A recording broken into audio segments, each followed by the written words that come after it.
Well, I don't know, but I think Greenspan is right. The United States government cannot default because its bonds are in its own currency, and it can always redeem the bonds by printing money. So I do not think there's any possibility of defaulting on paying the bonds. Now, of course, if they print enough money to redeem enough bonds, and that money finds its way into the economy and circulates, then it can drive up prices, and it could drive them up very high. And so, but there's nothing unusual about the use of inflation to erode debts. But before, they would never talk like that, at least when I've seen them. Now they're getting more and more out in the open, and he just said it like it was... Alex, it's what they're doing, isn't it? I mean, that's what quantitative easing 1 was. That's what quantitative easing 2 was. It was printing money to purchase the newly issued debt of the Treasury. Do you think they'll announce QE3 at that event with Bernanke tomorrow? I don't know whether they'll announce it, but I'm fairly confident they're going to do it. And whether they will decide, if they announce it, it's more troublesome than not announcing it and just doing it. I don't know how they'll judge that. But if they stop buying the bonds, you have to ask yourself who's going to buy them. Now, if the stock market keeps tumbling and going down, then you will have a lot of flight from stocks to bonds, and that will finance the deficit. As long as that flight goes on, there's a tremendous amount of money in the stock market that can exit. And or if the top is taken off gold and everybody starts saying, oh my gosh, it's going down, then you may have a flight from gold in the bond. So there are different things like that can finance it.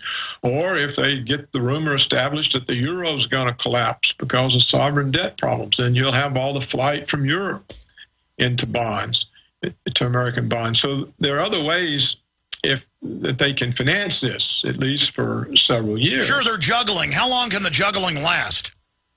The juggling can last until the rest of the world deserts the dollar. That might take high inflation, or it might just result from people saying, look, they can't get their deficit under control, and they're going to continue to print money, and we're holding all these huge numbers of bonds, and we need to start getting out of it. Let's finish up with the end game on the other side. Final segment straight ahead. Stay with us. We're talking to Dr. Paul Craig Roberts about where does all this end? Because we're already living the horrible recession, going into depression. We're already experiencing inflation in a lot of commodities. The dollar being devalued, QE1, QE3, is already causing increased inflation worldwide, but the banks are hoarding the bailout money, most of it, so it's not really causing the hardcore inflation. But we do see the Chinese lecturing us. We do see Putin saying America's a parasite. How about the parasites took over America?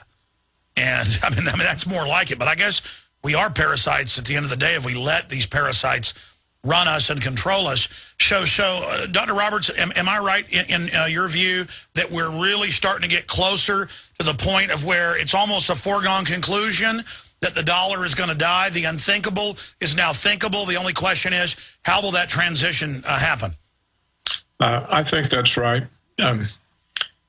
You know, the only way they can save the dollar, they would have to be able to greatly reduce the trade deficit, and they can't do that because of all the offshoring of jobs.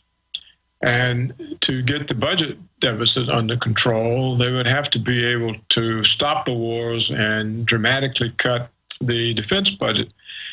But the power of the military security complex is just too high, and the propaganda and terrorist scare has been effective for so much of the population. So if you can't get your trade deficit under control and you can't get your budget deficit under control, there's no way the dollar can survive. Now, the train wreck can be slow, gradual, or just one day everybody could wake up and say, my God, what am I doing holding all these dollar-denominated assets? And it could be fast. I have no way of knowing. No one has any way of knowing. But I think it is true that they've got no way to control the budget deficit or the trade deficit, and therefore there will be a train wreck. So just a few years ago, you were saying that there were some things we could do to reverse this. Are you saying that this couldn't be reversed, even if the right policies were put in place, because we've just been too deindustrialized? If I was in charge, I could reverse it still. But the powers that be will not let politicians reverse it. You know, offshoring, it benefits the corporations and and shareholders because it increases profits. And so if you go in there and say, well, we're not going to let you increase your profits this way anymore, you're going to be up against the powerful financial interest.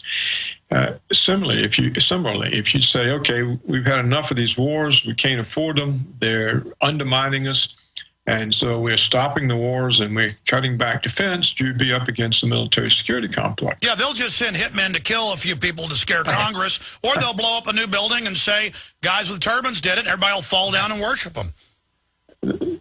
Probably either of these private interest groups are stronger than the president. And unless the president had a movement behind him, which included the security agencies, you know, if the CIA and the FBI and all of this are going to stand behind the president, then he could get away with it. Otherwise, he hasn't a chance. You're right, and there'd still be a war. I mean, these entrenched bureaucracies and corporate interests, they're not going away. And they're not going to just give up. You're right. They would test the strength of the president, and in my opinion, the way things stand, the president would not prevail. And anybody in the office knows that, and so he's not going to try. Plus, they're brought up through politics from the beginning as stabled whores of these people, so they've got them on both ends of it. Dr. Roberts, thank you so much for joining us. You can just Google his name and check out all the books he's written. The latest is War of the Worlds, How the Economy Was Lost. I'll see you back tonight, 7 o'clock, prisonplanet.tv. Visit Infowars.com and PrisonPlanet.com. When you're on the site, you can also tune in 24 hours a day to my daily radio broadcast. There's also a free iPhone app to listen to the syndicated radio show when and where you want.